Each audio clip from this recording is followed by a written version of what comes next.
You were invited into the room, but the story did not end there. The sequel is coming Saturday, April 24th, 2027. Tickets go on sale soon.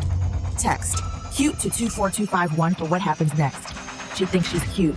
The story continues. Coming up on today's episode of the She Thinks She's Cute podcast, we are continuing the series, The Cost of the Shortcut. Today, we are talking about what happens when opportunity becomes a distraction. Not every distraction looks messy. Not every distraction looks wrong. Not every distraction announces itself as something dangerous. Sometimes the distraction looks like an open door. Sometimes it sounds like a good idea. Sometimes it comes through a connection, an invitation, a platform, a collaboration, or a chance to finally be seen. And when you have been waiting for movement, almost any opportunity can start to feel like progress. But today, we are slowing down to ask a deeper question. Is this really an open door, or is it a detour? Because every open door is not your door. Every invitation does not deserve your yes. Every opportunity is not assigned to your life. And sometimes the shortcut does not come looking like compromise. Sometimes the shortcut comes looking like a good opportunity at the wrong time. This episode is for anyone trying to discern whether the opportunity in front of them supports what they are building or quietly pulls them away from it. That is where we are going today. Welcome to the She Thinks She's Cute podcast, a storytelling platform exploring perception, identity, and the moments that quietly shape who we become. A space for thought-provoking stories and conversations. Created and hosted by Denise Williams. This work began on the stage, but it developed into a broader storytelling platform. A space for honesty, for perspective, and for the conversations we may not usually say out loud. Here, we don't shrink to fit. We don't dim to survive the room. We show up, aware, expanding, and becoming. This is She Thinks She's Cute. Original stories, intentional impact. Let's begin. Welcome to the She Thinks She's Cute podcast, a space for thought-provoking stories, honest reflection, and intentional conversation. I am Tonya, and I am here with the creator and host of She Thinks She's Cute podcast, Denise Williams. Denise is an award-winning playwright, director, producer, author, and certified Maxwell Leadership Team coach whose work centers confidence, identity, perception, purpose, and the unspoken dynamics that shape how we see ourselves and one another. Today, we are continuing the podcast series called The Cost of the Shortcut. Week 2 is titled When Opportunity Becomes a Distraction. This episode discerns the difference between an open door and a detour. And Denise, I already know this one is going to challenge some people because opportunity can be tricky. It is not always easy to question something that looks like a blessing. Welcome, everyone. Thank you for joining us for another thought-provoking conversation. And Tonya, I'm going to be honest, that is the first time my bio has been read on the podcast. And I had to sit up a little straighter. But seriously, Tonya, I appreciate you saying that because it connects to what we are talking about today. When your work is rooted in purpose, identity, and what you are called to build, you have to be careful about what gets your yes. Every invitation cannot become direction. Every opportunity cannot automatically get access to your time, your energy, or your focus. And I think this conversation matters because most of us probably know how to recognize an obvious distraction. If something is messy, destructive, completely out of character, or clearly pulling you into confusion, it may be easier to say, that is not for me. But what happens when the distraction looks polished? What happens when it comes with a title? What happens when it comes with visibility? What happens when it comes through someone who sounds supportive? What happens when it looks like the very movement you have been praying for? That is where discernment becomes necessary because not every open door is your door. Not every invitation deserves your yes. Not every opportunity is assigned to your life. And not every moment of movement means you are moving in the right direction. Sometimes the thing that looks like progress can actually pull you away from what you are supposed to be building. That is such an important distinction, Denise, because sometimes people think movement automatically means progress. Exactly, Tonya. And that is one of the things I really want us to sit with today. Movement is not always progress. Sometimes movement is just activity. Sometimes movement is a way to escape the discomfort of waiting. Sometimes movement is a way to feel productive while avoiding the thing that actually requires your discipline. Sometimes movement gives you something to post, something to announce, something to show people. But deep down, it is pulling you away from what God told you to build. And that is why this conversation is connected to the cost of the shortcut. Because a shortcut is not always a bad looking option. Sometimes a shortcut is the good looking opportunity you accepted because you were tired of waiting for the right one. Denise, that is strong. A shortcut can be a good looking opportunity accepted at the wrong time. Yes, Tonya. And that is why we have to slow down, because opportunity can be exciting. Opportunity can feel validating. Opportunity can make you feel seen. Opportunity can make you feel chosen. Opportunity can make you feel like something is finally happening. And I understand that. When you have been waiting, preparing, building, praying, showing up, and doing the work, it feels good when a door opens, but wisdom asks a deeper question. Not just, is the door open, but where does this door lead? Let's stay there, Denise, because I think that is the heart of this episode. How do you begin to tell the difference between an open door and a detour? That is the question, Tonya. And the first thing I would say is this: an open door supports the assignment, a detour competes with it. That does not mean an open door will always be easy. It may stretch you, require courage, require preparation, require new discipline, require you to grow. But it will not constantly pull you away from the core of what you know you are supposed to be stewarding. A detour usually competes for the same time, energy, focus, creativity, peace, and obedience that your assignment requires. And that is how it slowly becomes costly. So it may not feel dangerous at first. Exactly. It may not feel dangerous at first. At first, it may feel exciting. At first, it may feel like this is a good problem to have. At first, it may feel like I can manage this. At first, it may feel like this could help me. But then slowly, the thing you were called to build starts getting your leftovers. Your vision gets leftovers. Your prayer life gets leftovers. Your creativity gets leftovers. Your rest gets leftovers. Your focus gets leftovers. Your obedience gets leftovers. And before you know it, the opportunity did not support the assignment. It swallowed it. That is a powerful image, Denise. The opportunity swallowed the assignment. Yes, it is, Tonya. And I want listeners to really think about that, because sometimes we do not realize we are distracted because the distraction is producing something. It may produce a connection, attention, money, applause, a new audience, movement. But the question is not only, what is this producing? The question is, what is this replacing? Denise, I think this is where people can feel conflicted, because sometimes the opportunity really is good. It is not wrong. It is not shady. It is not unhealthy. It may actually be a good thing. But how do you know if a good thing is not your thing? That is such a good question, Tonya. And I think one way you know a good thing may not be your thing is by asking what it requires from you and what it pulls you away from.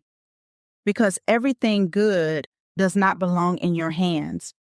Everything admirable does not belong on your calendar. Everything impressive does not belong in your yes. Some opportunities may be good, but they do not support the assignment you are carrying. Some opportunities may be good, but you do not have the capacity for them in this season. Some opportunities may be good, but saying yes would pull too much time, energy, and focus away from what God is already asking you to steward. So the question is not only, is this a good opportunity? The question is this good for where I am, what I am carrying, and what I am called to build right now? If the answer is no, then your no is not rejection. Your no is protection. That is good, Denise, because saying no to something good can feel strange. It can. And sometimes people will not understand it. They may say, why would you turn that down? That could have been big. That could have opened doors. That could have put you in the room.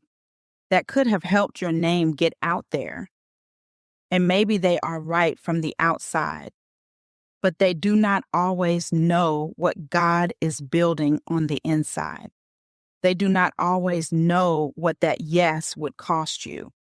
They do not always know the assignment that opportunity would compete with. They do not always know the private instruction you are trying to honor. So you have to be careful not to let outside excitement override inner wisdom.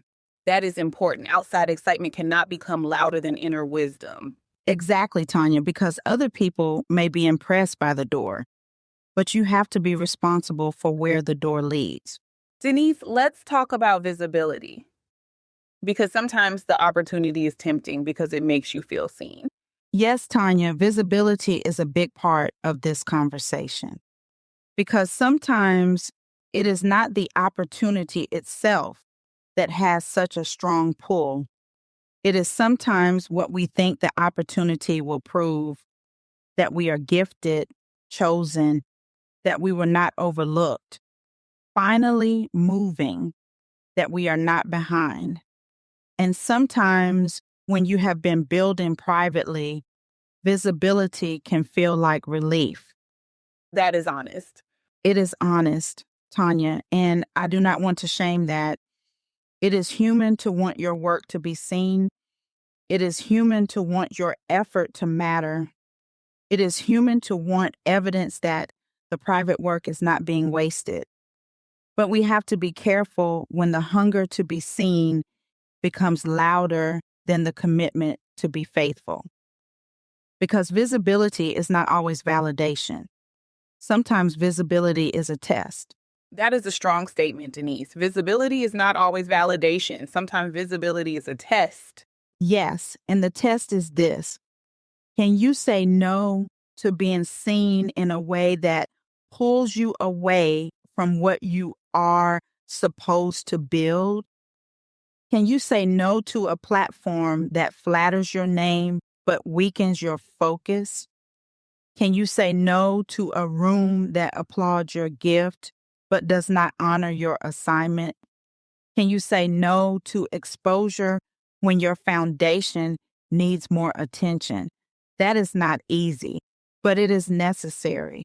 Because if you are led only by visibility, you may end up being seen everywhere except in the place where you were actually assigned. Denise, that connects so well to last week's episode, because last week we talked about delay and settling, and now this week we are talking about opportunity becoming a distraction. It seems like both can happen when someone is tired.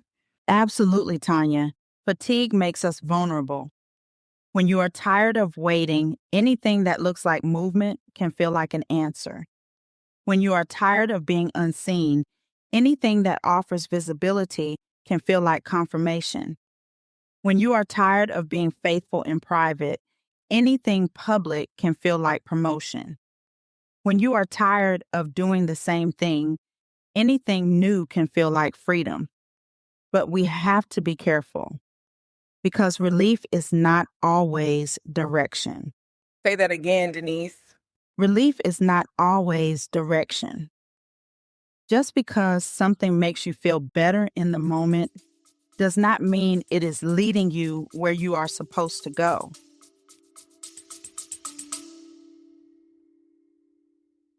She Thinks She's Cute stage production is now available for booking.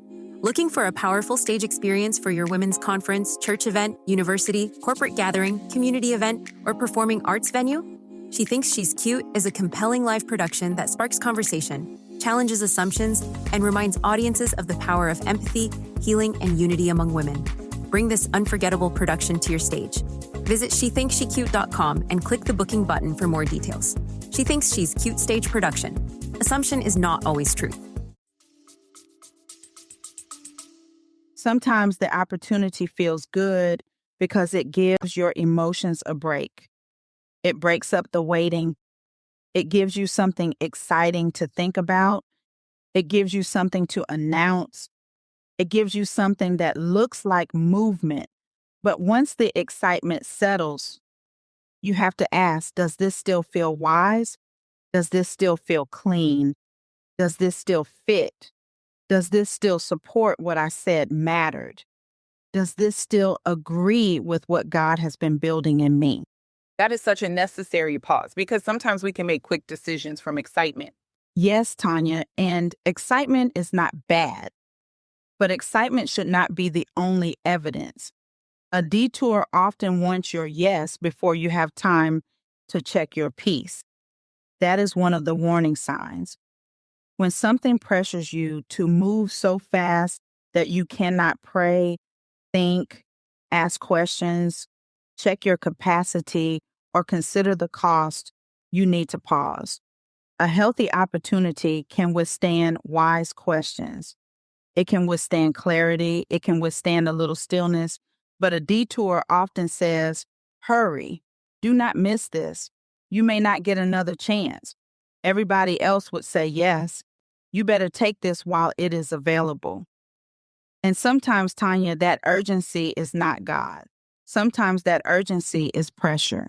Denise, I think it would help to name what a detour sounds like because sometimes people are already speaking the language of a detour and do not realize it. That is good, Tonya. A detour can sound like, this is not exactly what I am called to, but at least it is something. I know I am already stretched, but I can make it work. I do not have peace, but I do not want to miss out. I know this pulls me away from my focus, but it could help me get noticed. I know this is not the direction I was going, but maybe this is a faster way. I know I said I was going to be disciplined in this season, but this opportunity is too good to pass up. And listen, I am not saying those statements automatically mean the opportunity is wrong, but they do mean you may need to slow down. Because those statements reveal what may be driving the yes. Exactly. They reveal motive, and motive matters. Am I saying yes because this supports the assignment? Or am I saying yes because I am tired of waiting? Am I saying yes because this is wise? Or am I saying yes because I want to be seen? Am I saying yes because I have peace? Or am I saying yes because I want proof? Am I saying yes because God is leading me? Or am I saying yes because fear is pressuring me? Those are honest questions. And honest questions can protect you from expensive yeses. That phrase right there, Denise, expensive yeses. Some yeses are expensive. They cost more than we realize when we say them. They cost time, focus, rest, emotional capacity, clarity. They cost the quiet discipline needed to keep building what matters. And sometimes the yes looks small in the beginning, but the cost grows over time. Denise, I want to talk about something that feels really important here. Some opportunities stretch you, but others split you. Can you explain the difference? Yes, because every uncomfortable opportunity is not wrong. Sometimes the right door will stretch you. It may stretch your faith, stretch your discipline, stretch your leadership, stretch your capacity. It may require you to grow into a new level of responsibility. So we are not saying if it feels challenging, it must be wrong. That would not be wise. But there is a difference between being stretched and being split. Stretching develops you. Splitting divides you. Stretching requires growth. Splitting requires self-abandonment. Stretching strengthens your capacity. Splitting drains your center. Stretching may feel uncomfortable, but there is still a sense of purpose. Splitting feels like you are being pulled away from yourself. That is such a clear way to say it. Stretching develops you, splitting divides. Yes, Tonya, and I want the listener to ask, is this opportunity stretching me or is it splitting me?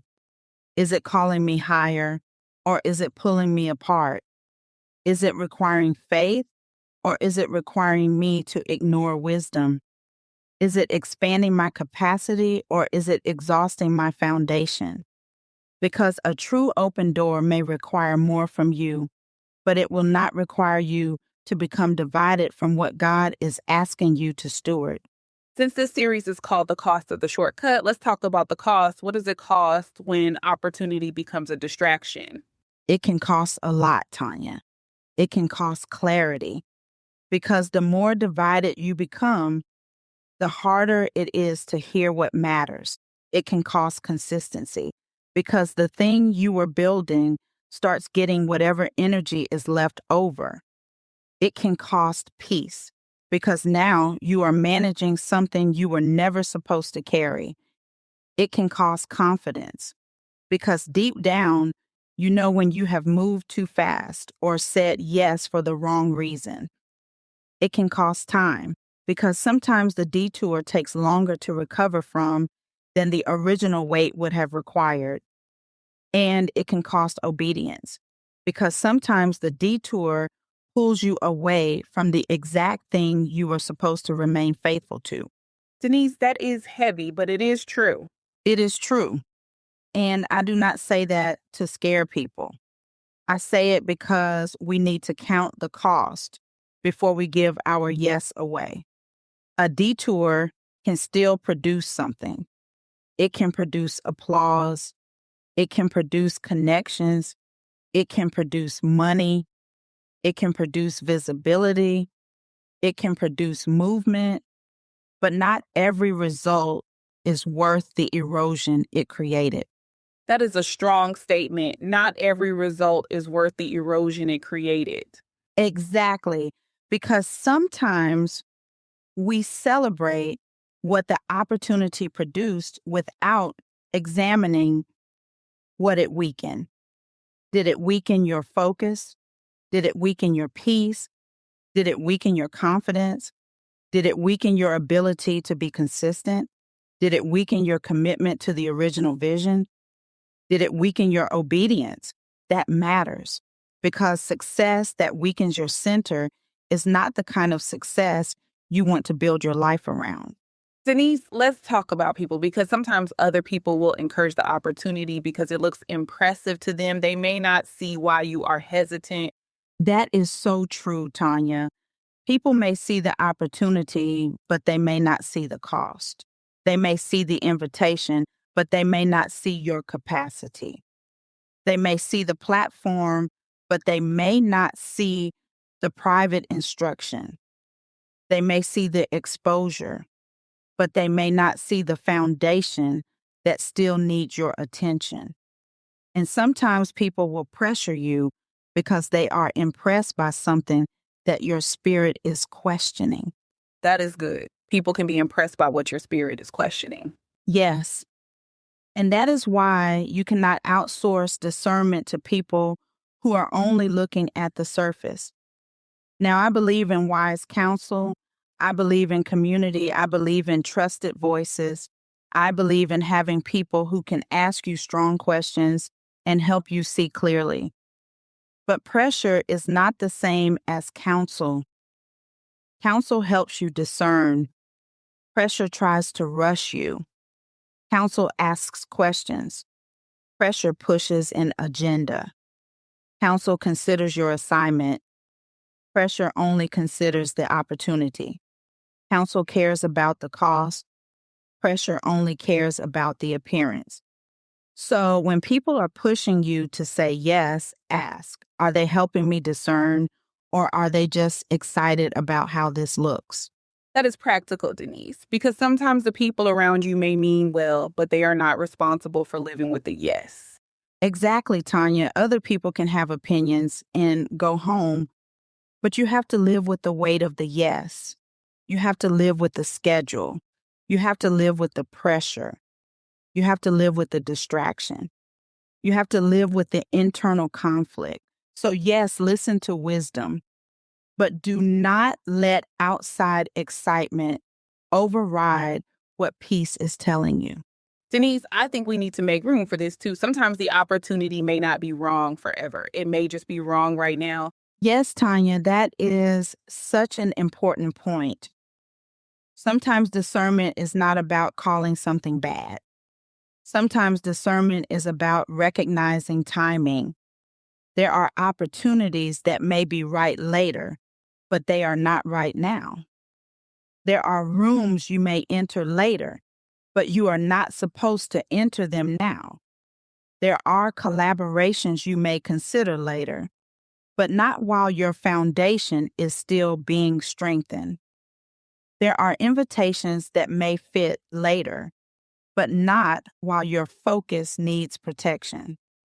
And that can be hard because we often think if we say no now, we will never get another chance.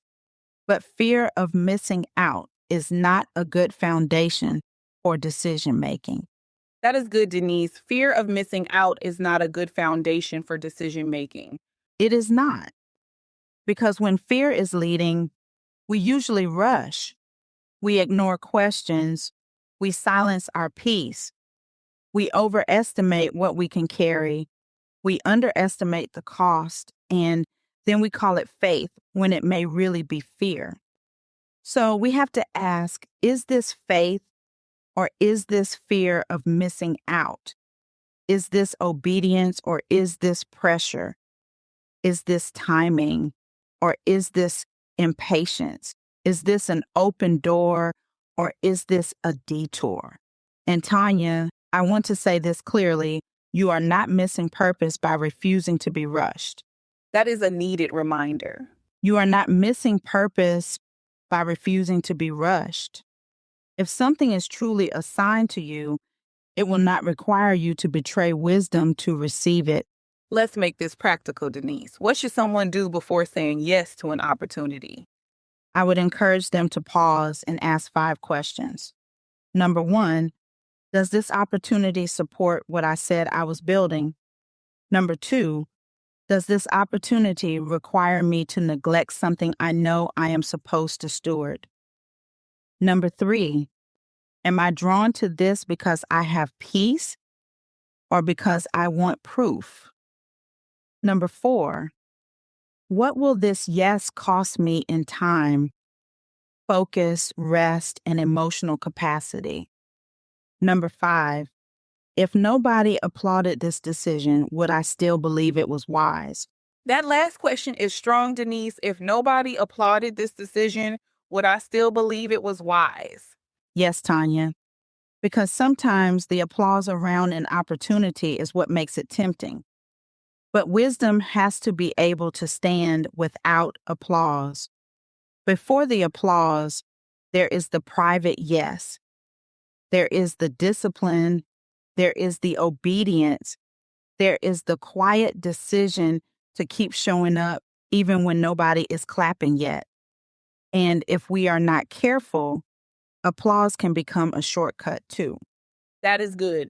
Applause can become a shortcut. It can. Applause becomes a shortcut when we start using it to confirm what only God, wisdom, and peace should confirm. It is okay to be encouraged by applause, but we cannot be led by it. We cannot be led by attention. We cannot be led by urgency. We cannot be led by the pressure to prove. We have to be led by wisdom. We have to be led by truth. We have to be led by peace. We have to be led by what God is requiring in this season. Denise, what about the person listening who realizes I may already be in the detour? What would you say to that person? First, I would say breathe. Do not shame yourself. Discernment grows. Wisdom grows.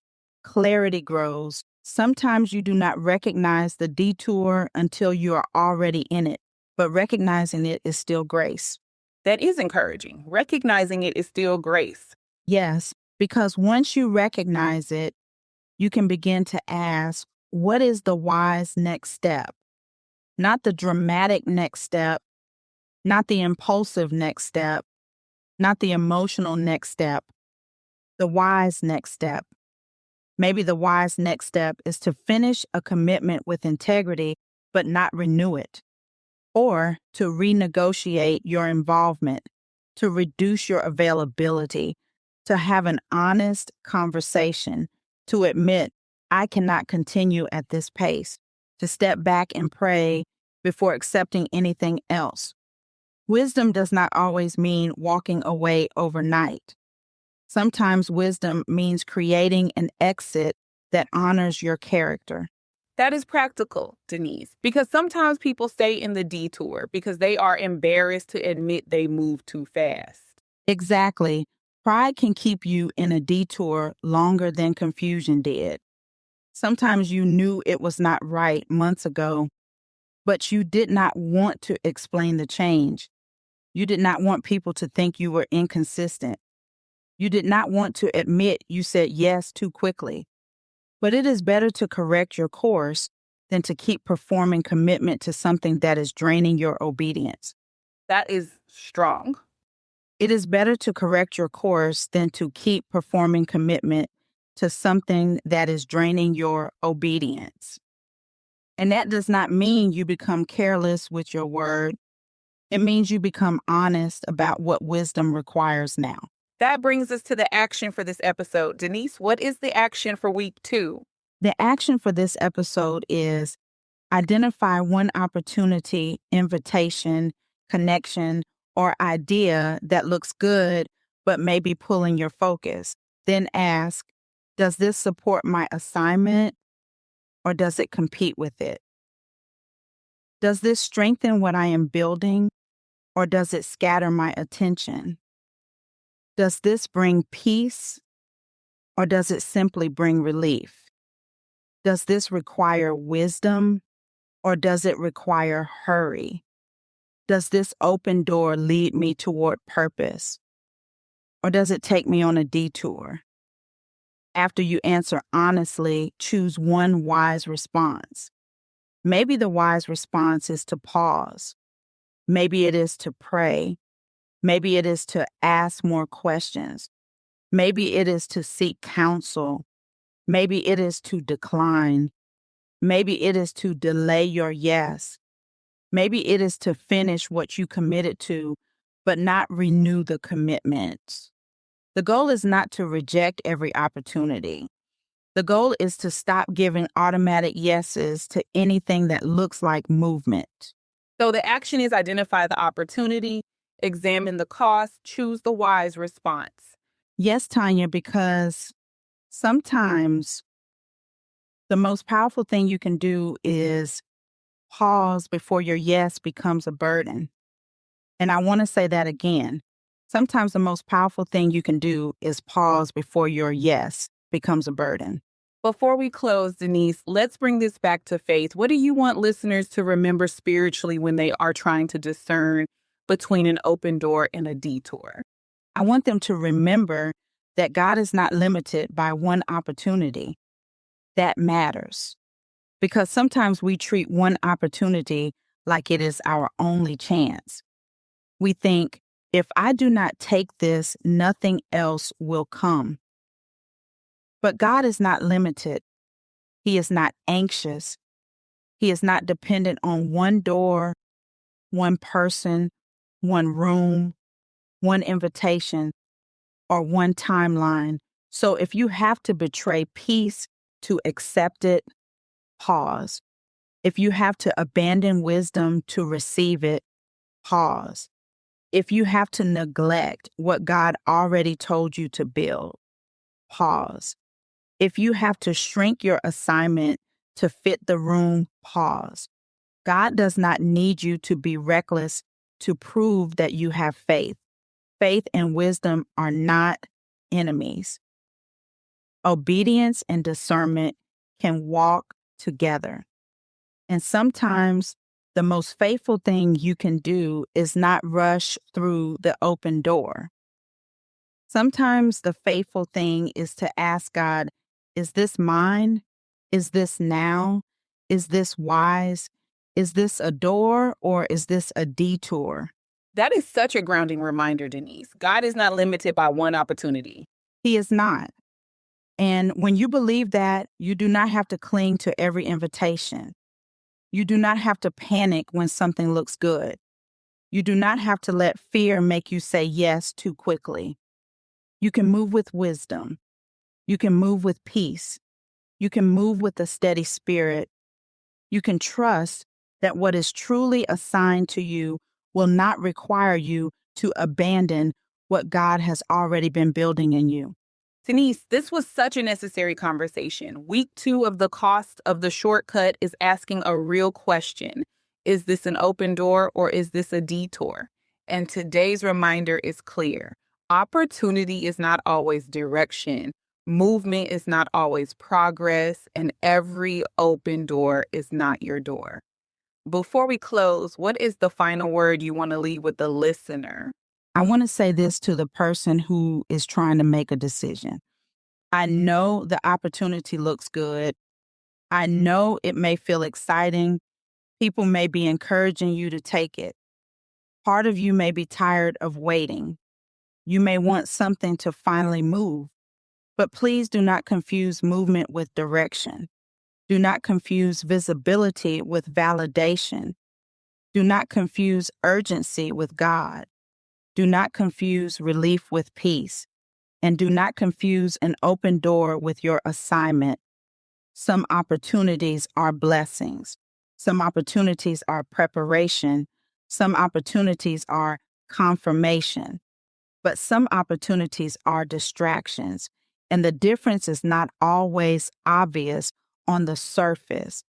That is why you need wisdom, prayer, stillness, honest questions. That is why you need to know what you are building before every invitation starts looking like direction. This week, take the action seriously. Identify one opportunity, invitation, connection, or idea that looks good but may be pulling your focus. Ask whether it supports your assignment or competes with it. Then choose the wise response. Pause if you need to pause. Pray if you need to pray. Ask questions if you need clarity. Say no if you need to say no. Delay your yes if you do not have peace. Because the shortcut may look like opportunity, but if it pulls you away from purpose, it can become expensive. Thank you for listening to the She Thinks She's Cute podcast. If this episode spoke to you, share it with someone who is trying to discern between an open door and a detour. And take a moment to download the complimentary listener guide for this episode. This is Denise Williams, and this is She Thinks She's Cute podcast. Until next time, keep moving with wisdom, keep telling yourself the truth, and do not let a good-looking opportunity distract you from what God has assigned to your life. You are invited into the room, but the story did not end there. The sequel is coming Saturday, April 24th, 2027. Tickets go on sale soon. Text CUTE to 24251 for what happens next. She thinks she's cute. The story continues. If you're looking for something thoughtful to read this week, visit the She Thinks She's Cute journal blog. Each journal explores a different conversation through honest reflections, real-life moments, and fresh perspectives that stay with you long after you've finished reading. A new journal is released every week, and we'd love for you to join the conversation. Visit shethinkssecute.com/journal to read this week's journal blog. She Thinks She's Cute stage production is now available for booking. Looking for a powerful stage experience for your women's conference, church event, university, corporate gathering, community event, or performing arts venue? She Thinks She's Cute is a compelling live production that sparks conversation, challenges assumptions, and reminds audiences of the power of empathy, healing, and unity among women. Bring this unforgettable production to your stage. Visit shethinkssecute.com SheThinksShe'sCute.com and click the booking button for more details. She Thinks She's Cute stage production. Assumption is not always true. Some seasons do not unfold the way you planned. When my stage production had to be postponed, I found myself in a season I did not choose and could not push past. What felt like interruption revealed itself as instruction. What felt like delay became protection. What felt like stillness proved to be strategic. And in the middle of that season, I wrote a book, Strategic Stillness, When Pausing Protects the Promise. This is not a book about waiting passively. It's about recognizing when restraint is wisdom. It is for leaders, creatives, and vision holders who have felt the pressure to keep going, even when the body, their spirit, or their circumstances were asking for a pause. If progress has slowed, plans have shifted, or movement feels blocked, this book was written for you. Available now on Amazon. Search Strategic Stillness by Denise Williams. Start your next season with Strategic Stillness. Thank you for listening to the She Thinks She's Cute podcast. If this found you at the right moment, hold it, sit with it, share it, let it work. A space for thought-provoking stories and conversations. Created and hosted by Denise Williams. The story continues. We'll meet again in the next conversation.